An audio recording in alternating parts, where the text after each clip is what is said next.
தொடர்ச்சியா தமிழ்நாட்டுல பாலியல் வன்கொடுமை வெள்ளி மாணவர்கள் ஒரே இது உரிய திமுக அரசு இதுவரைக்கும் அந்த விதியில சட்ட ஒழுங்கு ரொம்ப சீர்கேடா இருக்கு மக்களோட மத்தியில அதை பத்தி உங்களுக்கு பாலியல் வன்கொடுமைகள் மட்டும் கிடையாது, நிறைய கொலைகள் நடந்துட்டு இருக்குது.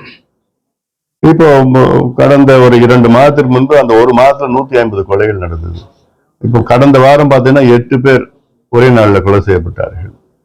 இதுக்கு காவல்துறை அதிகாரிகள் சொல்றாங்க இல்ல அவங்க பங்காளி சண்டை, மாமன் சண்டை, சொத்து தகராறு இப்படிலாம் சொல்லிட்டு இருக்காங்க. ஆனா அதுக்கு காரணம், முக்கிய காரணம் என்னன்னா கஞ்சா, மது, போதைப் பொருட்கள் சரளமா கிடைச்சிட்டு இருக்குது.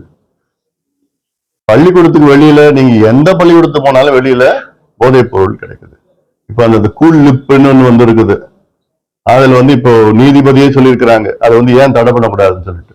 அது இந்த பிள்ளைங்க 8வது 6வது படிக்கிற பிள்ளைங்க வச்சுக்கிட்டு வாயில வச்சுக்கிட்டு மென்னுக்கிட்டு அப்படியே உட்காந்துட்டு இருக்காங்க, போதையில உட்காந்துட்டு இருக்காங்க. இது மட்டும் இல்ல, கஞ்சா, பின், cocaine, heroin, LSD, methyl amphetamine, இப்படி என்னென்ன அமெரிக்காவில் என்ன கிடைக்குதோ எல்லாம் இங்க தமிழ்நாட்டில் கிடைக்குது. முதலமைச்சரோட பல முறை சொல்லியிருக்கிறோம், ஆனா முதலமைச்சர் கண்டுக்கிற மாதிரி எனக்கு தெரியல. சீரியஸ் இல்லை முதலமைச்சருக்கு. எவ்வளவு மோசமான ஒரு பிரச்சனை. 3 தலைமுறைகளை மதுவை கொடுத்து அழிச்சிட்டாங்க.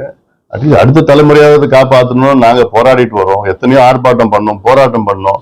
ஆனா அப்ப போய் பார்த்தா அப்ப போய் 2000 பேர் கைது பண்ணுவாங்க, அவங்க 5 நாள் வெளியில வந்துருவாங்க. யாரு அதாவது கைது பண்றவங்க யாரு? கடைசி எண்டி விற்கிறவங்க, அவ்வளவுதான். அவங்க சும்மா ஒரு இதுதான்.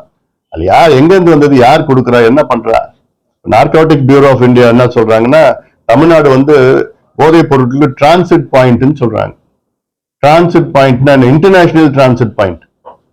அதாவது இப்ப ஆஸ்திரேலியா, தெற்கு ஆசிய நாடுகளுக்கு தமிழ்நாடு மூலமா தான் போதைப் பொருட்களே போயிட்டு இருக்குது. வடக்குல இருந்து தெற்கு ஆசியாவுக்கு தமிழ்நாடு தான் டிரான்சிட் போகுது. அப்போ எவ்வளவு ஜாகிரதையா இருக்கணும் இதெல்லாம் நம்ம. ஏன்னா இது தலைமுறைகளை காப்பாற்றுகின்ற பிரச்சனை இது. அதனாலதான் இந்த கொலை, கொள்ளை, பாலியல் வன்கொடுமை எல்லாம் நடந்துட்டு இருக்குது. இல்ல எல்லாம் தடுக்கணும். காவல்துறைக்கு தெரியாம ஒரு பொட்டலம் கஞ்சா வைக்க முடியாது, ஒரு எந்த போதை மாத்திரையோ பவுடரோ எதுவும் வைக்க முடியாது. எல்லாம் தெரிஞ்சுதான் விற்கிறாங்க. காவல்துறைக்கு காசு போய் கொடுத்துதான் நடந்துட்டு இருக்குது.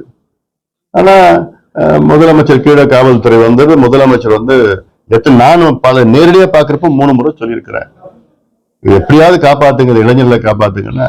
ஏதோ ரிவ்யூ பண்றாரு, பேருக்குன்னு ரிவ்யூ பண்றாரு, அவ்வளவுதான். ஒரு 10 காவல்துறை அதிகாரிகளை சஸ்பெண்ட் பண்ணுங்களேன், ஆனா முடியும், பிரச்சனை முடியும். சஸ்பெண்ட் பண்ணுங்க, கடுமையா நடவடிக்கை எடுங்க.